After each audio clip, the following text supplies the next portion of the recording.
Ayun, ganun naman. Aawain mo na naman ako. Pambihira naman eh. Ayoko na, David.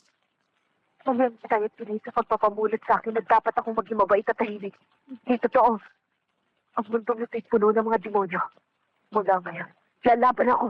Kahit ako nagpagisa, lalaban ako. Demonyo, mga halibang. Mula ngayon, sinusumpa ko. Hindi na ako magtitiwala at aasa kahit kanino. Ipin sa ngipin ang usapan. I don't know what's going on. Saka pwede ba, wala akong panahon makipag-usap sa'yo.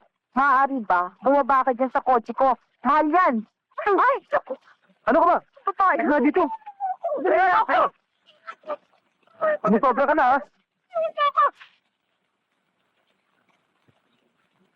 Naku, magpapasensya ka na. Talagang ganyan yung babae na siya. Wala na. Sad! Ano bang klaseng babae yun? Sandalosa? Oo, talaga.